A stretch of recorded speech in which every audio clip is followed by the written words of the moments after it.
নমস্কার বন্ধুরা, মধুস ওয়ার্ল্ডের একটা নতুন রেসিপির সঙ্গে সবাইকে জানাই অনেক অনেক ওয়েলকাম। আজকে আমি তৈরি করছি আমার একটা খুব পছন্দের ডিশ, তা হলো বাটার চিকেন। তো কথা না বাড়িয়ে চলে যাই রান্নায়। বাটার চিকেন তৈরির জন্য প্রধান উপকরণ বা চিকেন নিয়েছি এখানে 700 গ্রাম মতো। তাতে বড় চামচে 2 টিস্পুন দিয়েছি টক দই, আর দিয়ে দিচ্ছি 1.5 চামচ মতো আদা রসুনের পেস্ট, আর দিয়ে দেব পরিমাণ মতো গোলমরিচের গুঁড়ো আর পরিমাণ মতো লবণ দিয়ে খুব ভালো করে কিন্তু চিকেনটাকে হাত দিয়ে চেপে খুব মেখে নিতে হবে। তারপর 1 ঘন্টার জন্য কিন্তু এটাকে রেস্টে রেখে দিতে হবে। তারপর দেখো এখানে 4টে মতো 5 টাকা দামের বাটার দিয়েছি, তাতে গোটা গরম মশলার সঙ্গে 8 থেকে 10টা গোলমরিচ দিয়ে একটু ফ্রাই করে নিয়ে দিয়ে দিতে হবে 3 থেকে 4টে পেঁয়াজগুলো এরকম বড় বড় টুকরো করে কিন্তু কাটবে। আর পেঁয়াজটা হালকা ভেজে নিয়ে তাতে দিয়ে দিচ্ছি 2 চামচ মতো আদা রসুনের পেস্টটা দিয়েও কিন্তু হালকা ভেজে নিতে হবে। মনে রাখবে গ্যাসের ফ্লেম কিন্তু এই সময় হাই করা যাবে না, লো টু মিডিয়াম আঁচেই কিন্তু হালকা করে ভেজে নিতে হবে। তারপর দিয়ে দিলাম 6 থেকে 7টা শুকনো লঙ্কা আর একটা বড় সাইজের টমেটো। এবার সমস্ত উপকরণগুলোকে হালকা হাতে ভেজে নিতে হবে মিনিট 2-এর জন্য। এখানে কিন্তু আমি 4টে বাটার ইউজ করেছি। সব কিছু দেখো এরকম হালকা স্বচ্ছ কালার হয়ে গেলে বুঝতে হবে যে তোমার মশলাটা একদম রেডি বাটার চিকেনের জন্য। তো এই পর্যায়ে আমি দিয়ে দেব 1 কাপ মতো জল দিয়ে ভালোভাবে নাড়িয়ে চাড়িয়ে তারপর এটা ঢাকনা দিয়ে কুক করে নিতে হবে মিনিট 5-এর জন্য। 5 মিনিট পর জলটা একটু টেনে টেনে আসলে গ্যাসের ফ্লেমটা বন্ধ করে দিতে হবে মশলাটা ঠান্ডা হওয়ার জন্য। অপর দিকে ফ্রাইং প্যান বসিয়ে তাতে দিয়ে দিলাম 2 টিস্পুনের মতো সাদা তেল, তার মধ্যে দিয়ে দিলাম একটা বাটার। তো বাটারটা মেল্ট হয়ে গেলে সমস্ত চিকেনের পিসেসগুলো দিয়ে একটু ফ্রাই করে নিতে হবে মিনিট 10 থেকে 15 মিনিটের জন্য। মিডিয়াম টু হাই ফ্লেমে কিন্তু চিকেনগুলোকে এরকম লাল লাল করে কিন্তু ভেজে নিতে হবে। তো চিকেনগুলো ফ্রাই করা হয়ে গেছে খুব ভালোভাবে। দেখো এরকম কালার চলে আসলেই কিন্তু চিকেনটা ফ্রাই করা হয়ে যাবে বুঝবে।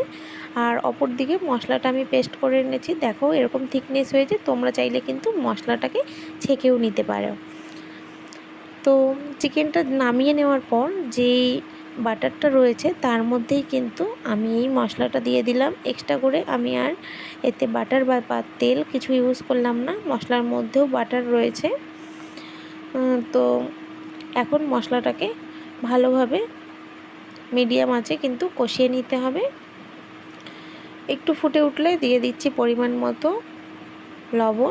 লবণটা দিয়েও একটু ভালো করে কষিয়ে নিতে হবে। তারপর এখানে দিয়ে দিচ্ছি 1/2 চামচ মতো চিনিটা কিন্তু তোমরা অবশ্যই করে দেবে। বাটার চিকেনটা কিন্তু খুব বেশি ঝাল হয় না, হালকা মিষ্টি হয়। এতে 4-5টা শুকনো লঙ্কা আর গোলমরিচের ঝাল রয়েছে, এতে কিন্তু জিরের ব্যবহার হয় না। তো চিনিটা দিয়েও খুব ভালোভাবে কষিয়ে নিতে হবে, তাহলে কালারটা খুব সুন্দর আসবে বাটার চিকেনে। তো এরপর আমি এখানে দিয়ে দিচ্ছি 8 থেকে 10টা কাজু বাদামের পেস্ট। কাজু বাদামটাকে আমি হালকা বাটারে ফ্রাই করে কিন্তু সামান্য জল দিয়ে পেস্ট করে নিয়েছি, এটা দেখাতে একদম স্কিপ করে গেছি। তো কাজু বাদাম বাটাটা দিয়ে একটু ভালো করে কষিয়ে নিতে হবে। যখন এরকম ঠিক হয়ে যাবে তখন কিন্তু এতে সামান্য পরিমাণ জল অ্যাড করে দিতে হবে, তোমার কতটা ঝোল লাগবে সেই পরিমাণ অনুযায়ী।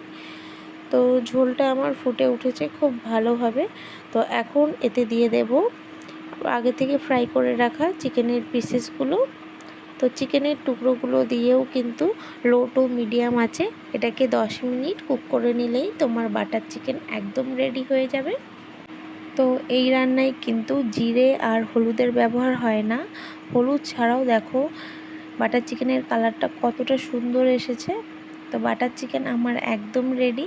এখন একটু মেথি পাতা হালকা গরম করে 2 হাতের তালুর সাহায্যে ক্রাশ করে ওপরে ছড়িয়ে দিলাম। তো আমার বাটার চিকেন একদম তৈরি হয়ে গেছে। এখন এটা নামিয়ে সার্ভ করে নেব। তো বাটার চিকেনের সাধারণত রুটি, পরোটা, তন্দুরি রুটির সঙ্গে খুব ভালো লাগে। তো আজকে আমি বাটার চিকেন ট্রাই করেছিলাম রুমালি রুটির সাথে, সেটাও কিন্তু দারুণ। তো তোমরা চাইলে রুমালি রুটির সঙ্গে কিন্তু বাটার চিকেনটা ট্রাই করতে পারো। আর এই রেসিপিটা কেমন লাগলো অবশ্যই কিন্তু আমাকে জানিও। রেসিপিটা তোমরা বাড়িতে করার জন্য অনুরোধ রইল। খুব সহজ সিম্পলভাবে কিন্তু দেখিয়েছি রেসিপিটা। আর এইটা আমি তৈরি করেছিলাম পয়লা বৈশাখের দিন, তাই রুমালি রুটির সাথে বাটার চিকেন আর সঙ্গে একটা লাড্ডু দিয়ে সার্ভ করেছিলাম।